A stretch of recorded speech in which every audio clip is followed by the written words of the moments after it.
Okay. All right. Sorry, I need to go to play the piece. Just one moment. If it's okay with you, I'm not going to show you the score. I just want you to listen. Okay. What does the title mean? Charasim. Okay. Charasim in Hebrew. Charasim is it's a word for basically a ceramic material, and part of the inspiration was, you find basically everywhere in the terrain in Israel where you walk around, you would find pieces of shards, shards of different vases or things, ancient archaeological findings basically.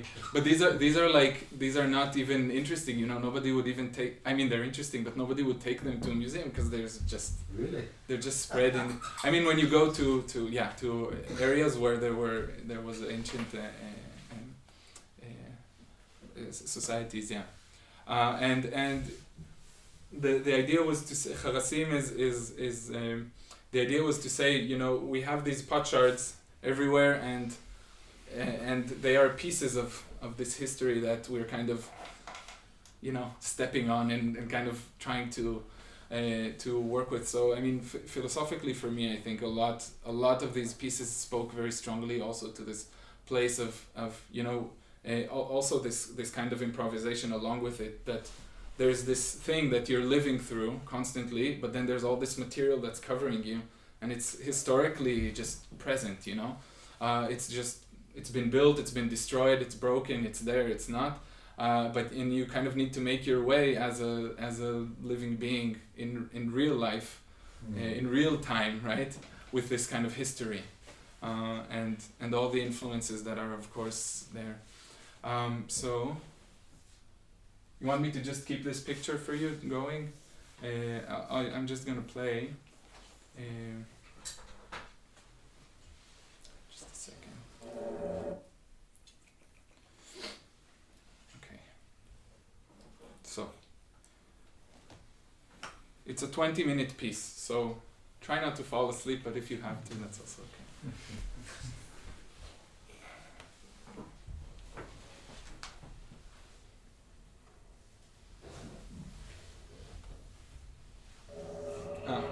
Very important, I forgot to mention, it's performed by the Jack Quartet. Okay. Sorry, this is...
led you to the duration of that piece?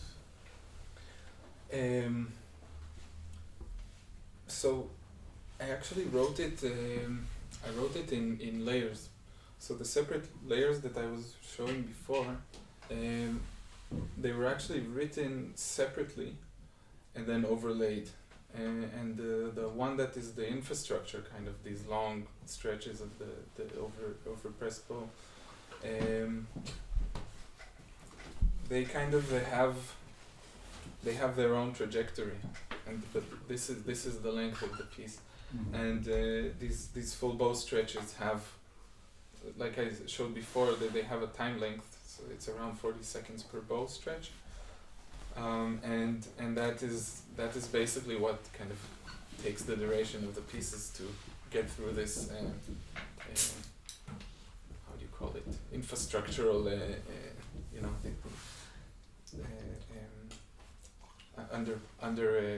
undergrounding kind of. So yeah, that's So it comes more or less from the process and from the movement of the bow. Yeah. But what do you feel for yourself? Could it also be shorter from musical perspective? From a musical perspective today, listening to it from especially recorded, it could be I think it probably could be shorter, but that said, I didn't feel that way when it was live performance. There's something about the tension of laying this bow and just holding it there, you know, and the ensemble is just together, kind of in this. I think it's possible to feel that this short period of and going out. But for the whole piece, for my opinion, it could last maybe 2 days or 3 days. Yeah.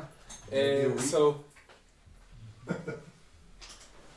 Yeah, I think that was kind of I think more experientially. I think that was a bit what I was envisioning in terms of the experience, that it's monolithic. It's just there. You know, it's this thing that you can go and visit tomorrow and the next day, and it's been there for 2,000 years. So why not? You know, so this is your experience as a tourist, right? That's what I mean. But yeah, you come back the next day and see some more details. You know that, and that's. So this corresponds to the title, maybe to your. Yes, for sure. There's this kind of but yeah, practically speaking. 20-minute concert pieces are already considered, you know, to be, unless you're Feldman, you know, but yeah. Other questions? Yeah. Either one of you. I wanted to ask you, like, is there any visual aid in the performance to see what's happening in the score? Or does someone tell about the story behind the piece? Or do we there's just a program. There's usually there's a program note. Okay. And the program note sort of in a bit more coherent maybe words, but essentially what I was telling you in the beginning about, you know, this archaeological site. Yeah. I kind of feel like hearing this, I would never know, and even with maybe reading it, that still might not be enough for me to really understand what's happening without seeing it, because I think the visual is really clear and it's really nice. I really like the idea behind it, but I would say that maybe it's not so enough for me to only hear or only read about it. I would also like to see, because I think then it's really clear what it's trying to tell, the piece, maybe. But don't forget, you see how they do it if you are in the concert. But I'm still not, I still have no idea what, like, when it happens, because it's also they're free at some point, and I can never know when the thing, and maybe I shouldn't know, maybe that's also another point, maybe you don't want them to know. I think this is a tricky question because it comes up a lot in music in general. Do I know or do I not know, or do I want to know? Do you need to know? This kind of discourse, I think, is specifically in this piece. I think one thing that you should really it is very much written to be performed in a concert, and I think the impact of seeing the performers, not only seeing them, but the tension they hold in their body for the different types of actions. It really, I think it really adds an extra layer of information that is not always coming through from recording. The very slowness versus this kind of, how do you call it, a strong kind of aggressive kind of twisting of pressure right onto the instrument versus this kind of light touch and this quick movement. The choreography becomes also clarifies what each person is doing, and then you can hear these different layers, and that's very much I think very much a part of the piece. It is very much a concert piece in that sense. Whether somebody would, I mean, yes, you can read the program note. Whether you would understand which layer is which without me demonstrating to you, probably not. But often, I think this is kind of, for me, this was also the fun, studying music, and still is, right? That you can, at some point, open a score and try to see what's going on there and try to analyze how it's happening based on the information you have. For me, it's not necessary in order to experience the piece, this kind of traveling in this environment. But obviously, if you just listen, the chances of understanding the full, but it was also not the whole experience. We didn't get to see the instruments. Yeah, for sure. But I think, especially for you guys as composers, I think you have enough experience that you can sort of restructure it in your head. Imagine, hopefully, maybe not. I'm a big believer in taking an instrument and doing all this kind of stuff. So for me, often when I hear these kinds of sounds, I kind of experience the action. But you are not doing all the kind of stuff. You're doing a very small kind of stuff. Yeah. Because this is very interesting. After a very short time, it's totally clear that there will not appear a C major chord. Uh-huh. And I don't know if you'll find any C major chord. After another period, it's clear that there will be not appear a clear pitch. Yeah, it's not. It's not the language of possibilities. Yeah, and for me, this is exactly okay. But this is something larger that actually I deal with in quite a lot of pieces. Also, not just the pieces from this series. The kind of ear opening aspect of it, and to your question about time, also I think it relates quite closely because you need time to let your ears kind of zoom into things. That's for sure. That's a legitimate point. You wanted to ask something? Yeah. I was just wondering, was there any kind of amplification or electronic manipulation going on? There was it was in a pretty big hall, so we used slight amplification. It also says it in the score that if needed, use slight amplification, but in a way that it doesn't sound like amplified, just kind of to give it. If it was a small hall like this room or a bit larger, I don't think there's any need. It goes back to what we were saying before. I think it would be a very different experience if it was live, or because the mic was mic'd very close to the instrument, so it'd be like putting your ear right next to the cello. Yeah, I think this kind of zooming in is something that we also do naturally in a concert experience. I mean, the obvious examples are some of these like if you think of Lachenmann, Grand Torso, or of Lesion, like there are moments there where you really just need to your ears need to zoom in. You just your whole attention needs to just go into there so that you can understand.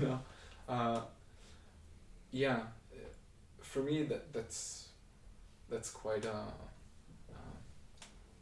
let's call it an effect to be kind of searched for in a way. Question? Yeah. You've had the question for a long time, sorry. So first of all, I think it's a really, really great recording. Congratulations on that. And I have two questions regarding the covered spaces and empty places in the score. So I think this is also what you meant, like maybe is it that those things are getting experienceable in comparing multiple interpretations, maybe? So then you can really hear how individual musicians are interpreting those spaces, empty spaces, differently. Is it like that? Yes, for sure. This is part of the idea. It's a piece that the ideal for me would be that a quartet would live with it for 20 years and they would grow with it. Because I think there is you hear it in a lot of pieces, or in a lot of styles at least, that ensembles that play the same piece over and over, it kind of it resides in them in some way. The piece becomes them and they become the piece in some way. And here I think for me in this piece, the part of the idea behind working like this was to actually to invest in that in a way, to say, okay, if it's something to take on and continue and make into, not that it ever happened, right? Because a practical the practicalities of this world are that usually there's a few rehearsals and a concert, but I think it because one of the things is that when you read it and you spend 2, 3, 4 rehearsals with it, say, and do the concert, you access depth to a certain level because you need to kind of make your way, but the more familiar you become with it, I think then you can start being playful. I think you can hear this. There's a moment about 2/3 of the way where the cellist really becomes playful with the piece. You can hear it there. You want me to find it? Oh.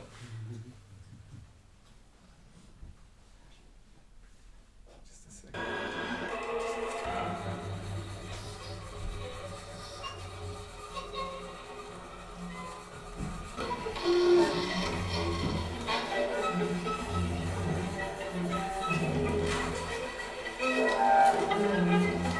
This is cello mostly.